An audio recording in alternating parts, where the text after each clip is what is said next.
मुझे लगता है कि ये सोचना भी डरावना है कि हाँ, एक वैवाहिक विवाद इतना कड़वा हो सकता है। बिल्कुल, मतलब एक ऐसा विवाद जो 25 से अधिक मुकदमों के एक भयंकर कानूनी युद्ध में बदल गया। और हालात इतने बिगड़ गए कि एक पति और उसके बुजुर्ग पिता को 100 से अधिक दिनों तक जेल की सलाखों के पीछे रहना पड़ा।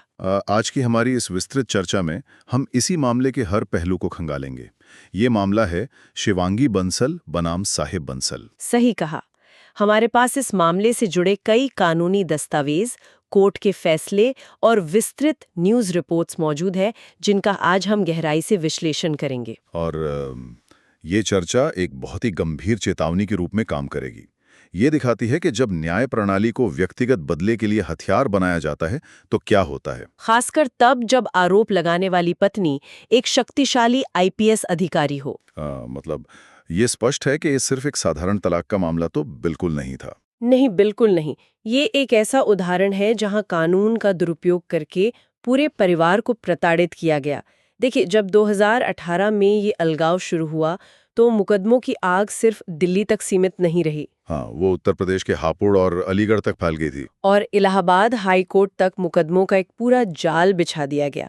पत्नी ने घरेलू हिंसा, दहेज और यहाँ तक कि हत्या के प्रयास जैसे गंभीर आरोप लगाए। और जवाब में पति के परिवार ने भी अपहरण और मानहानि के मुकदमे दर्ज कराए। मतलब देखा जाए तो ये एक बहुराज्य कानूनी अराजकता बन गई थी। बिल्कुल।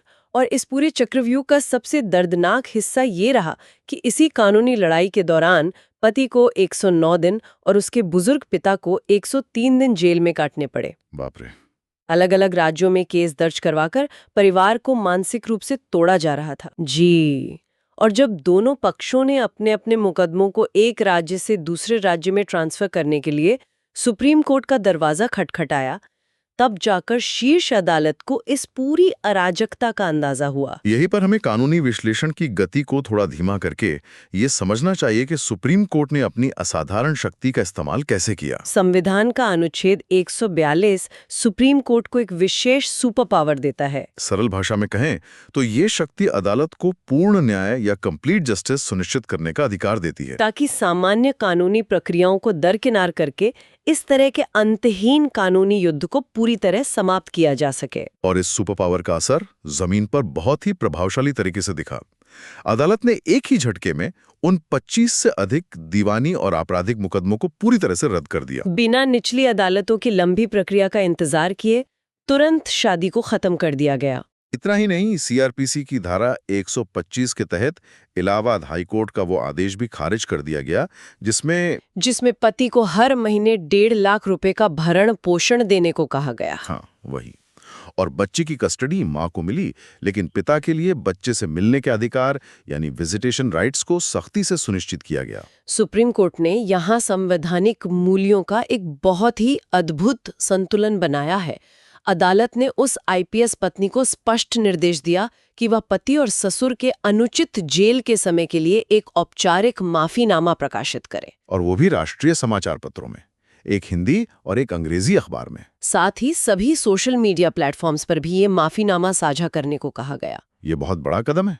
इसके अलावा दहेज क्रूरता कानून यानी आईपीसी की धारा 498A के भविष्य में होने वाले दुरुपयोग को रोकने के लिए भी तो निर्देश दिए गए। जी बिल्कुल।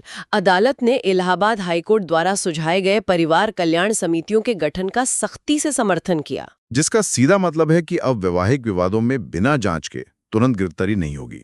पहले इन समितियों द्वारा मामले की शुरुआती जांच की जाएगी ताकि यह सुनिश्चित हो सके कि आरोप असली हैं या सिर्फ बदले की भावना से लगाए गए हैं। तो निष्कर्ष के तौर पे देखा जाए तो ये फैसला आम जनता के लिए एक कड़ा संदेश है। ये स्पष्ट करता है कि कानून को हथियार नहीं बनाया जा सकता और अदालतें कानून के ऐसे दुर्भावनापूर्ण उपयोग पर भारी जुर्माना लगाएंगी। साथ ही बच्चे का कल्याण सर्वोपरि है।